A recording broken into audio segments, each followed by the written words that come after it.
സംസ്ഥാനത്ത് 4000 ration കടകൾക്ക് പൂട്ടുവീഴും. Ration പ്രശ്നങ്ങൾ പഠിച്ച സമിതിയുടെ നിർദ്ദേശമാണ് കടകൾ പൂട്ടണമെന്നത്. റേഷൻ കടകളുടെ എണ്ണം കുറച്ച ശേഷം വരുമാനം കൂട്ടുകയാണ് സർക്കാർ സമിതിയുടെ ലക്ഷ്യം. സംസ്ഥാനത്താകെ 14,000 റേഷൻ കടകളാണുള്ളത്. 70-ാം വയസ്സിൽ ലൈസൻസി വിരമിച്ചാൽ പകരം ലൈസൻസ് നൽകരുതെന്നും സർക്കാർ സമിതിയുടെ റിപ്പോർട്ടിൽ പറയുന്നു. ഇതാകട്ടെ മലയോര മേഖലയെ സാരമായി തന്നെ ബാധിക്കും. സംസ്ഥാനത്ത് 4000 റേഷൻ കടകൾ പൂട്ടിയ ശേഷം ബാക്കി കടകളിൽ വിൽപ്പന കൂട്ടണമെന്നാണ് റേഷൻ പ്രശ്നങ്ങൾ പഠിക്കുവാൻ സർക്കാർ നിയോഗിച്ച സമിതിയുടെ നിർദ്ദേശം. നീല റേഷൻ കാർഡിൽ അരിവില കിലോയ്ക്ക് 4 രൂപയിൽ നിന്നും 6 രൂപ ആക്കണമെന്നും സമിതി നിർദ്ദേശിക്കുന്നുണ്ട്. റേഷൻ വ്യാപാരികളുടെ വേതനം കൂട്ടുവാനാണ് അരിവില കൂട്ടുവാനുള്ള ശുപാർശയ്ക്ക് ആധാരം.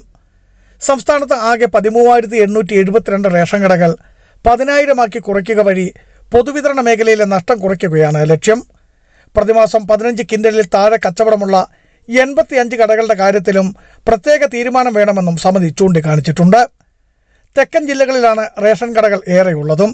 കടകളുടെ എണ്ണം കുറയ്ക്കുന്നതിന്റെ ഭാഗമായി 70 വയസ്സ് പൂർത്തിയായി വിരമിക്കുന്ന ലൈസൻസിക്ക് പകരം കടയ്ക്ക് ലൈസൻസ് നൽകരുത് എന്നും സമിതി റിപ്പോർട്ടിൽ ചൂണ്ടിക്കാണിക്കുന്നത് വിദൂര ഭാവിയിൽ റേഷൻ കടകൾക്കുള്ള ചരമക്കുറിപ്പായും വിലയിരുത്തപ്പെടുന്നു. സാധാരണക്കാരൻ ആശ്രയിക്കുന്ന ഏറ്റവും പ്രധാനപ്പെട്ട പൊതുവിതരണ സമ്പ്രദായം മേഖല എന്ന് പറയുന്ന റേഷൻ കടകളാണ്.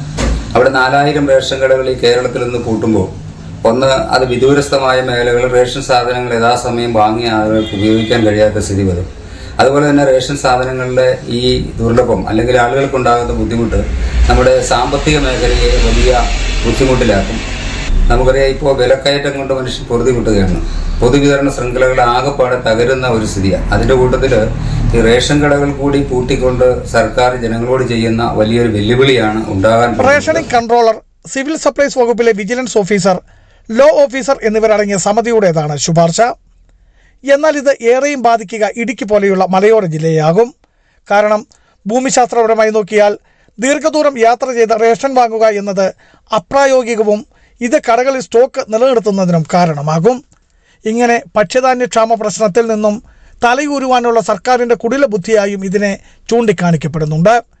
എന്തായാലും വരും ദിവസങ്ങളിൽ ഇത് വലിയ പ്രതിഷേധങ്ങൾക്കും ചർച്ചകൾക്കും വഴിവെക്കും. ബിജു വൈശൻ പറമ്പിൽ, ഇടുക്കി വിഷൻ ന്യൂസ്, ഇടുക്കി.